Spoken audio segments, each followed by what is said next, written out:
बिहारी को महाराष्ट्र में जाके लात खाने पड़ते हैं, गुजरात में जाके। सबसे पिछड़ा जिला अररिया जिला को क्यों माना जाता है? क्योंकि यहाँ सबसे चरम पे भ्रष्टाचार है। हमारे शिक्षा व्यवस्था को इतनी बुरी तरह चरमराया है कि अब इसे सुधरने में 5 साल और लगे। नमस्कार, आप देख रहे हैं कोसी टाइम्स। मैं हूं त्रिभुवन। आज हमारी खास मुलाकात में है अजय आनंद जी, जो कि फारबिसगंज के एक युवा समाज सेवी भी हैं और कई वर्षों से सामाजिक कार्यों में इनकी अच्छी खासी भागीदारी रही है। आइए इनसे बात करते हैं, क्या कुछ ये कहते हैं क्षेत्र के विकास के बारे में, सरकार के बारे में, इनकी जुबानी सुनते हैं। बहुत बहुत स्वागत है आपका हमारे चैनल में। सर, विगत 15 वर्षों में जो सरकार रही है वो क्या कुछ विकास की है पूरे क्षेत्र में? सबसे पहले तो कोसी टाइम्स से दर्शकों को मेरा नमस्कार, और नवरात्र जैसे हिंदू का पवित्र पर्व है, उसके कोसी टाइम्स की तरफ से सबको बहुत सारी बधाई। अब आपने मेरे से पहला सवाल किया कि 15 साल में क्या विकास हुआ। 15 साल बहुत बड़ा टाइम पीरियड है किसी स्टेट को चेंज करने के लिए। 15 साल में आप कैसा विकास कर सकते हैं, क्या देख सकते हैं, उस हिसाब से आप बिहार को ले लीजिए। बिहार में रोजगार अभी तक 46% बेरोजगार बिहार में यहाँ पे है। 100 में से 46 लोग बेरोजगार हैं बिहार में, ऐसे समझिए। दूसरी, बिहार में पलायन का मुद्दा सबसे ज़्यादा है। सबसे ज़्यादा बिहारी को महाराष्ट्र में जाके लात खाने पड़ते हैं, गुजरात में जाके बोली सुनना पड़ता है, लोगों का दुख दर्द बांटना पड़ता है, पंजाब लुधियाना में है। ये पलायन और रोजगार दो समस्या। तीसरा, अस्पताल की सबसे बड़ी समस्या हमारे बिहार में है। हमारे बिहार में एक से एक शिक्षा मंत्री आए हैं और किसी भी शिक्षा मंत्री ने हमारे अस्पताल को आज तक एक स्टेट लेवल अस्पताल का दर्जा नहीं दिला सका। हर गली क्षेत्र मोहल्ले टोला समाज कहीं भी अस्पताल नहीं होता। आज किसी को रात में गांव में डिलीवरी का समस्या है तो उसे नगर का अस्पताल आना पड़ता है और पता चलता है नगर में भी अस्पताल में कोई नहीं है। तो ये हमारा अस्पताल है, ये हमारा विकास है। पुल पुलिया सड़क नो डाउट प्रधानमंत्री रोजगार में पुल पुलिया सड़क हमारा बना है, लेकिन अभी भी ऐसे गांव हैं जहाँ पे पुल पुलिया सड़क तो नाम मात्र से रह गया है। अभी भी कुछ ऐसे गांव हैं जहाँ पे बिजली तक नहीं पहुँची है।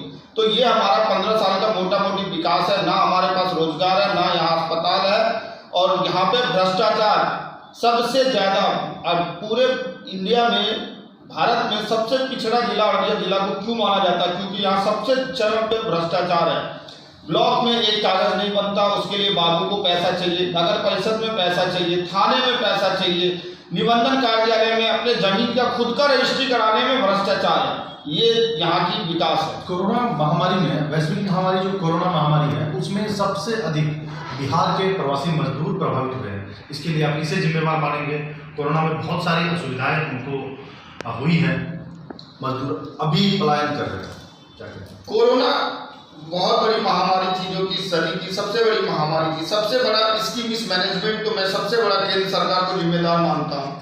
रातों रात आदेश जारी कर देना, इतना बड़ा भारत विविधता में अनेकताओं का देश कहलाता है, और रातों रात आप कह देते हैं लॉकडाउन, कम्प्लीटली लॉकडाउन।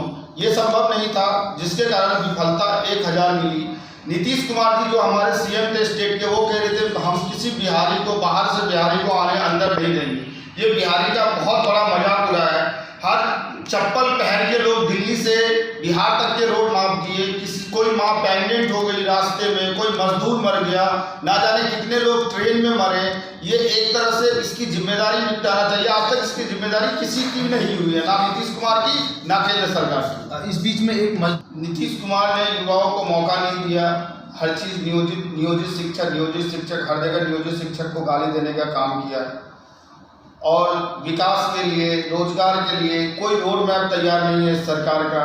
जल नल एक बहुत अच्छी योजना थी नीतीश सरकार की, लेकिन इस जल नल से काम नहीं करेगा। शहर खाने के लिए पेट में रोटी भी होना चाहिए। अभी कई जगह जल नल का काम पूरा नहीं हुआ, लेकिन सूबे की सरकार ने उद्घाटन कर दिया। सूबे के सरकार ने उद्घाटन कर दिया, हमारे विधायक ने उद्घाटन कर दिया, हर जगह उद्घाटन कर दिया। बहुत जगह ये काम नहीं हुआ है, और इसमें व्यापक रूप से भ्रष्टाचार हुई है। नीतीश कुमार ने शिक्षा व्यवस्था बिहार का अगर आज चौपट हुआ, बिहार से सबसे ज़्यादा आईएएस पैदा लेते हैं, और नीतीश कुमार ने शिक्षा व्यवस्था को इतनी बुरी तरह चरमराया है कि अब इसे सुधरने में 5 साल और लगेंगे। नीतीश सरकार गांव के लिए बहुत सारी योजनाएं लाई हैं, जैसे मनरेगा है, महात्मा गांधी रोजगार गारंटी योजना के तहत बहुत सारी मजदूरों को काम की गारंटी देती है, लेकिन किस हद तक ये धरातल पर है? ये मनरेगा तो कांग्रेस की देन है। मनरेगा से बहुत किसी को, हर किसान को फायदा हुआ। किसान का कर्ज भी माफ हुआ था कांग्रेस की सरकार में। अब एक नया लड़का यंग तेजस्वी जी जो आ रहे हैं तेज की रफ्तार के धार से, उन्होंने संकल्प पत्र लाया है कि अगर मेरी सरकार बनेगी तो मैं युवाओं को रोजगार दूंगा। 10 लाख पहले कैबिनेट की बैठक में 10 लाख नौकरी सृजन करूंगा। और ये बहुत अच्छी बात है कि बिहार में इस बार विकास के नाम से चुनाव लड़ा जा रहा है। जात पात भेदभाव, जाति, हिंदू मुस्लिम सबके ऊपर उठकर युवाओं में जोश दिख रहा है, अपने भविष्य के लिए सोच रहे हैं। और इस बार वो इलेक्शन भी अपने भविष्य के लिए लड़ रहे हैं, ना कि दूसरों के भविष्य के लिए लड़ रहे हैं, ना कि दूसरों का झंडा ढोने के लिए लड़ रहे हैं। अच्छा, आप फारबिसगंज में रहते हैं, फारबिसगंज की वर्तमान समस्याएं क्या क्या है? देखिए, फारबिसगंज आप किसी भी रोड में चले जाइए, जाम की सबसे ज़्यादा समस्या है। हर रोड में 2 घंटे, 1 घंटे, आधे घंटे लोग धूप में छिलछिलाते धूप में जाम में परेशान रहते हैं। पूरे शहर धूल मिट्टी से सना हुआ है। पूरे शहर में बारिश होते ही पानी लग जाता है। ये समस्या ना शहर में अस्पताल की सही खुराक है। अस्पतालों में आप यहाँ के प्राइवेट नर्सिंग होम देख लीजिए, जो भी है प्राइवेट अस्पताल रोड में, रैपला रोड में जाके देख लीजिए, वहाँ पे मोनोपोली, किसी एक्सरे की कीमत कोई 300 रुपये ले रहा है, कोई 400 ले रहा है, कोई 500 ले रहा है। ना कोई CS कहने वाला है, ना कोई डॉक्टर कुछ कहने वाला है। भ्रष्टाचार चरम पर। बाढ़ की समस्या से हम सीमांचल, आज अररिया जिला सबसे पिछड़ा जिला क्यों है? बाढ़ की सबसे बड़ी समस्या है। आज तक यहाँ से किसी नेता को बाढ़ की फिक्र कभी नहीं होती है। एक भी मंत्री हमारे जिला को नहीं दिया जाता है। क्यों नहीं दिया जाता है? हमारा जिला इतना पिछड़ा क्यों है? इसके बारे में नीतीश जी कभी नहीं सोचते हैं। आज जो बांध बनना चाहिए, आज हमारी सारी फसल बर्बाद हो जाती है। मक्का का दाम नहीं मिल पाया, किसानों का त्राहिमाम मचा हुआ है। आखिर बाढ़ क्यों नहीं, बाढ़ से निजात क्यों नहीं दिलाएगा? अभी आप पिपरा का पुल ले लीजिए, अभी तक पिपरा का पुल कंप्लीट नहीं हुआ है। सब कुछ होने के बावजूद आखिर कब तक पब्लिक इस तरह का झेल झेलते रहे?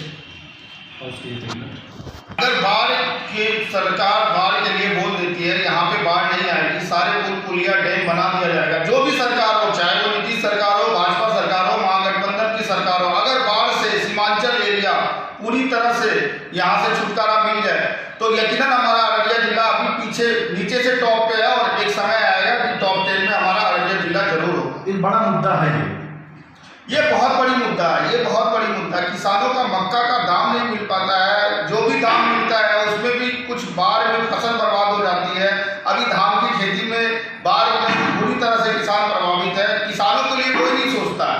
इसीलिए मैंने आपसे बोला कि इस बार लोगों में परिवर्तन की एक चाह है कि हमें बाढ़ से निजात चाहिए, किसानों का कर्ज माफ होना चाहिए, युवा को नौकरी मिलना चाहिए, अस्पताल हमेशा टाइम पे होना चाहिए, घुसखोरी बंद होनी चाहिए, ये दलाली बंद होनी चाहिए, युवाओं को रोजगार मिलना चाहिए। रोजगार नहीं दोगे तो अपराधीकरण आज के डेट में सुभाष चौक पे गाड़ी से डिक्की से पैसा तोड़ के निकाल लिया जाता है। 10 बजे दिन में पेट्रोल पंप, पोस्ट ऑफिस चौक पे डिक्की से पैसा निकाल लिया जाता है। क्यों निकाल लिया जाता है? उस युवाओं के हाथ में रोजगार नहीं है। आप उसे रोजगार देके उसे मजबूती प्रदान कीजिए।